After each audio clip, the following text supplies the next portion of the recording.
deegaanka xamxamaa waxa uu 9 kiiloomitir u jiraa magaalada Garowe caasimadda Puntland wuxuu ka xigaa dhanka hawdka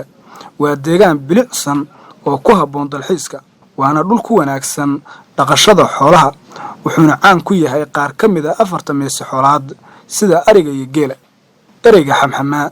oo magaalada loogu wanqalay waa geed deegaanka ku badan sida uu sharaxayo Kilin Xirsi Kilwe xamxamaa meeshaan waxay ku magacaaban tahay waxay taalaa dhamiin bay taalaa meel waxay taalaa dhamiin ah dhamiin waxa la yiraahdaa meel kob ah oo biyo mareen oo meel biyo ku soo rogmadaan geed baa ka baxa marka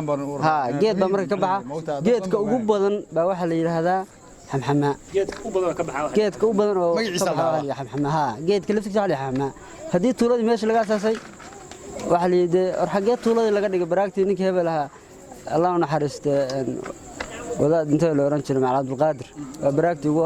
horeysay meeshan ka asaasay wadaadkii xagee baraagtii ka qotay waxa la xamxamaa geedkii waa meeshii dhirta xamxamaaga halkaas saasa magac marka meesha geed dheer miyaa soo geedo yar yar gaagaaban waa meel dhexe geed dheerna ma geed gaaban ma xoolaha daaqa ariga sembiriyaha waxay u jeceliin aad magaalada xamxamaa waa magaalo soo koraysa ay ku nool yihiin shacab kala duwan ani iyo saaxiibo ila socday waxaan safar ku tagnay magaalada iyadoo qaar ka mid ah shacabka ay noo sheegeen in deegaanada kale ay kaga duwan yihiin in aan magaaladan laga qaylin oo xataa wadadeeda uusan marin qaad taasina ay ku timid isku tashi shacab iyo fulinta go'aamo hore loo soo saaray qaadku intii shirka awr culus aan la gelin baanu anagu iska joojinay maalintii baanu kula hadalay gudoomiyayaashii deegaanka aanu shirka wada qaadanaynay maadaama uu qodobadii ku jiray war wax idinka idin banaystay ee aydan hirgelinayn annaga afka hanoogu dhafanina kaas annagu awal baanu meel iska saaran noona imaan mayo laakiin idinku ma joojin doontaan arrintaas annaga sidii bay noogu hergashay laakiin wadankii kale sidii buu uga shaqeeyaa sidee ku joojisay marka qaabkee waxaanu ku joojinay deegaan ahaan guddi odayaal waxgaradka iyagii baa u tagay dadkii ka ganacsanayoo waday waxaanu niri naga daaye annagu deegaankan haddaanu nahay bahalkaas dhaqaalow naga kaxeeyaa carruurtuu naga fasahaadinayaa dadkuu shaqada ka reebayaa ma aanu doonayno ilma adeerayaalow naga daaya marka haddaa waa codsi wixii ka dambeeyana wixiina qabtaannu samaynaynaa haddaydaan naga diin iyaguna waa nala qaateen oo niman tolay ahaayeen sidaasuu nagaga joogsay ma yimaado waxaan u malaynayaa dhowr sano ka hor bay ahayd maalintii haddeer ima carifna laakiin dhowr sana ka dambaysay maalintii aan arrintaas samaynay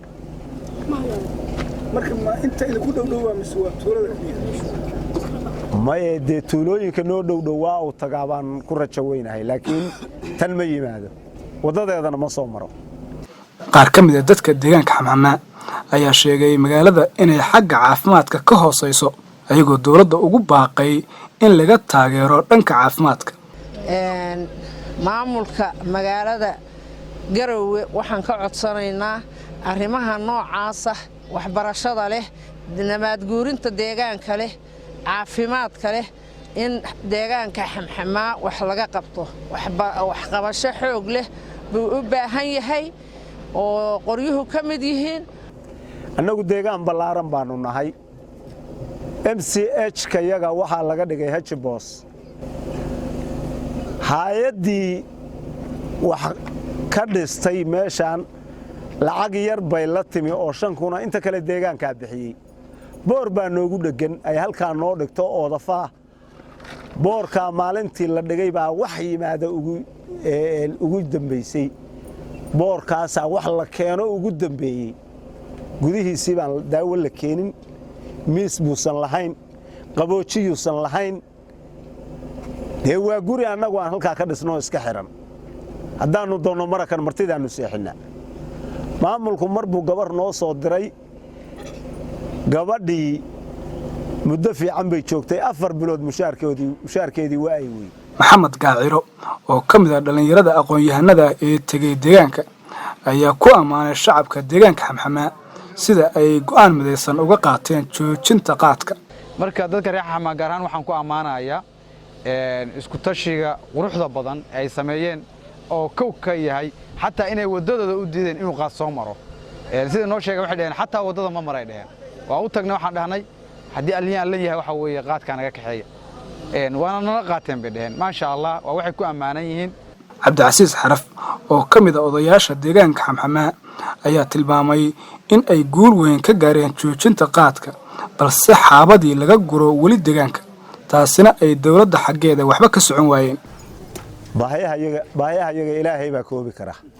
laakiin waxa aanu doonaynaa in la ka caawiyo waa arrimaha bulshada sida caafimaadka biyaha wadooyinka waxyaalaha noogu waaweyn oo hadda arrimaha bulshada ay noo caawin waxbarashada. idinku waxa hoostaan degmada Garowe hoostaan ma idin yimaadaan oo soo booqdaan oo deegaanka xaaladiisa ma la socdaan maalintii gudoomiye la dooranayo dawlad hoose bay noo yimaadaan in ka dambaysa waxba kama aragno.